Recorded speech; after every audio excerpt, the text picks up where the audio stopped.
Sahabiler izledin, çaknıgan izzet nuri, bütkeni sıkkın idin, hak İslam'ın tülhuli.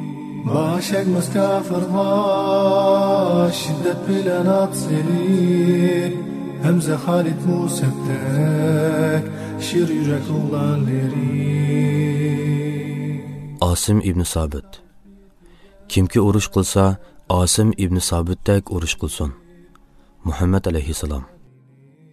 Bütün Qurayshlar Payg'ambar alayhissalomga qarshi urush qilish uchun Uhud tog'iga chiqdi. Ularning butkul qalbida Badr urushida o'ldirilgan urug' tuqqanlari uchun intiqom ilish istikida yongan o'chmanlik o'tlari o'rtab turadi. Ular bu urushga erlarni ilib chiqib qolmay, balki urush maydonida askarlarga madad berish, ularning ruhini urg'utish uchun Qurayshlarning ishidagi izzatli xonim qizlarni birga elib chiqishga edi. Bularning ishida Abu Sufyanning ayoli Hind, Amr ibn Asning ayoli Rita, eri bilan birga Musafa, Julas va Kilab qatorliq 3 bolasi bilan birga chiqqan Sulafa degan ayolmi bor edi. Ikki qo'shin Uhud tog'i bag'rida uchrashib, urush o'ti lavuldigan paytda Utbaning qizi Hind va uning bilan birga turgan boshqa ayollar qo'llariga doplarni ilishib, ularni rag'batlantirib, "Salg'imiz yo'lga poyandoz, quchsingiz shanu zafar, so'ygimizning tabti o'chkay, qochsingiz daru badar" deb she'r o'qish qiltirdi. Buning bilan Quraysh tarafning otliqlari texmi jonlanib ketdi. Bu urushda g'alaba mushriklar tarafda bo'ldi. G'alba xo'shalligida masxush bo'lgan ayollar o'rinlaridan turib, tantana qilishgan holda urush maydonlarini aralab yurib, o'liklarning qo'rsaqlarini yerishga, ko'zlarini uyishga, quloqlarini, burunlarini kesishga boshladi. Hatto ularning har biri musulmon shahidlarning jasadidan kesib olgan burun quloqlarini Badrda o'ldirilgan otalari, aka-ukalarning intiqomi uchun bulabga halqa qilib zinnat o'rnida esvelishdi. Lekin Sulafining ahvoli bu ayollarning ahvoliga o'xshamaydi.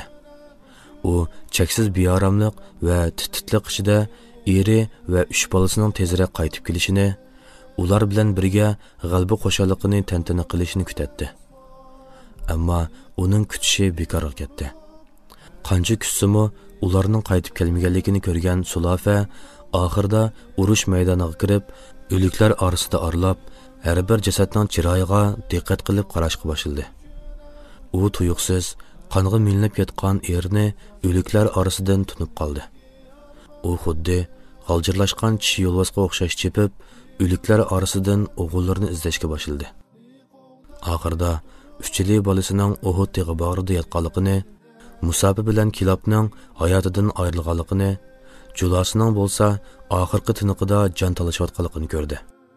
Sulafa sakrat azobida jon talashayotgan o'g'liga o'zini otdi va uning qishig'i berib, o'g'lining beshini quchqiga oldi. Uning peshonasi va yuz ko'zlaridagi qonlarni surtishga boshladi. Qattiq qayg'urganligidan uning ko'zlaridan yosh qurib qolgan edi. U o'g'ildan: "Ey o'g'lim, seni kim yiqitdi?" deb so'radi. Julas onasining savoliga javob qaytarishga uringan bo'lsa-mu, lekin og'riq azobidan u so'zlayolmay o'tdi. Ona savolni qaytildi. Julas nihoyat taslikda: "Meni Asim ibn Sabit yiqitdi va qerinishim Musafani" deginicha jon uzdi. Sulafa chachlarini yongdig'inicha varqirab yig'lashga boshladi. U Qurayshlar Asim ibn Sabitni o'ldirib, uning bosh so'nkida haroq ichmaguncha ko'z ishining qurmaydiganligiga Lat va Uzzalar bilan qasam ichdi va yana Asimni asirga ilib yoki o'ldirib beshini ilib kelganlarga esil mollardan xohlagancha berdiganligiga va'da berdi. Bu xabar Qurayshliklarning ichida tezildar qoldi. Makka yoshlarining har biri Asimni qo'lga tushirib yoki uning beshini Sulafaga akilib berib, uning esil mukofotiga erishishni orzu qilishdi. Musulmonlar Uhud urushidan keyin Madinaga qaytdi. Ular urush va urushdagi ishlarni eslashatdi. Urushda shahid qilingan shahidlarni eslashatdi. Ularga Allohdan rahmat tilashatdi.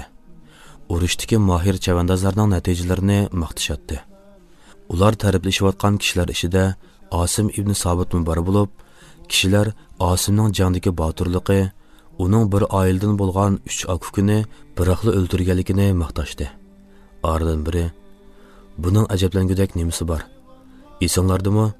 Dastlab Badr urushiga chiquvcha Payg'ambar alayhissalom bizdan qanday urushadiganligimiz to'g'risida so'raganda, Asim o'qiyasini qo'lda tutgan holda o'rnidan turib, agar qarish taraf 100 gaz yaqinlashsa, bu chaqda jang o'qiya aytish bilan, dushman neyzi bu yaqinlashsa, neyzi bilan, neyzi sunib yoki egilib ketsa, neyzini tashlab qilish bilan bo'ldi.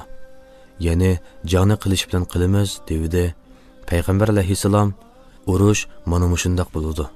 Kimki urushmoqchi bo'lsa, Asim urush qilganda qilsin, degan emasmi, dedi. Uhud urushi bo'lib, oradan uzun o'tmay, Payg'ambar alayhissalom sahobalardan Asim ibn Sabit qatorliq 6 kishini tanlab, Asimni ularga boshliq qilib, muhim ish uchun bir yerga avatdi. Ular Payg'ambar alayhissalomning buyrug'ini ijro qilish uchun yo'lga chiqdi va safarda Makka ga yaqin bir joyda ketayotganda, Uzayfliklardan bir turkum kishilar ularni sezib qilib, ularni qo'rshib oldi. Bu oltisi ular bilan ilishmoqchi bo'lganda, Uzayfliklar ularga, "Sizlar bizga tankilanmaysizlar. Taslim bo'lsanglar, biz sizlarga yomonlik qilmaymiz. Buning uchun sizlarga va'da beramiz" deyishdi. Bu chaqda sahobalar qanday qilish to'g'risida maslahatlashgandek bir-biriga qarashdi. Asim birodarlariga, "Men mushriklarning qo'liga tushmayman" deginicha, Sulamining jakarlagan qasimini aslida qilichini yalang'ochlab turib Allohga, "Ey Alloh, men diningni qo'g'dayman. Ey Alloh, men diningni qo'g'dayman. Sen mening go'so'ngaklarimni qo'g'digan. Uni dushmanlaringdan birarsining qo'liga tushirmasang" deb duo qildi-da, Uzayfliklarga qarab itildi. Birodarlardan ikkisi uningga agashdi va qattiq ilishib, birining keyindan biri shahid qilindi. Qolgan uchisi taslim bo'lgan edi. Ularnimi u mushriklar aldab qo'lga tushirib olgandan keyin qabih yo'llar bilan o'ltirib etishdi. Uzayfliklar dastlabda o'zlari o'ltirgan kishilarning ishida Asim ibn Sabitning borligini bilmaydi. Keyin buni bilganda ular intayin xo'shal bo'lib, nurg'un mukofotdan umidlanib ketishdi. Nemishqa xo'sh bo'lmasin? Chunki ular aslida o'ltirsa nurg'un mukofot berilishi shart qilingan birini o'z qo'llari bilan o'ltirgan tursa. Asim ibn Sabit o'ltirilib, oradan bir qancha soat o'tmay, Qurayshliklar buni angladi. Chunki Uzayfliklarning makoni Makka ga yaqinla bir joyda edi. Ular Sulabining hasratini besiqtirish uchun Asimning beshini berishni umid qilib, Uzayfliklarga nurg'un so'g'-salomlar bilan elchivatdi. Uzayfliklar Asimning kallasini kesish uchun jasadning qishiq kelishdi. Biroq jasadning atrofiga nurg'unlagan harlar o'lashgan bo'lib, bu harlar har bir yaqinlashquchini chiqib, hech kimni jasad qishiga yaqin keltirmadi. U kishilar, "Kech bo'lsin, kechda asal harlari tarqaydi. Shu chog'da kelarimiz" deb yaqin bir yerga berib o'ltirishdi. Biroq kunduz ketib, kechining kelishi bilan osmonni qora bulut qoplab, shunchalik qattiq yomg'ir yog'diki, go'yoki zamin yuzidagi jonliqlar bunda qattiq yomg'ir ko'rmagan edi. Butkul jilg'alar shundoq tezlikda so'g'utilib ketdi. Hamma yer kalkunning hujumi ostida qoldi. Tong otganda ular Asimning jasadini izlashib, hamma yoqlarga berib boqqan bo'lsa-mu, hech nardan topolmadi. Chunki kalkun uning jasadini yiroq-yiroq joylarga ilib ketgan edi. Alloh Asimning duosini ijobat qilib, uning jasadining parchalanishidan, mushriklarning uning beshida aroq ichishidan saqlab qolgan edi. Allohga shukrlar bo'lsin-ki, Alloh hargizmi mu'minlarga qarshi holda kofirlarga yordam bermaydi. Allah uchun faqat Rabbning rizasi dildagi armonlari ketdi Umar Usmon nahdi qo'ldab tek turib Anas ibn Nazirdek ummatning polvonlari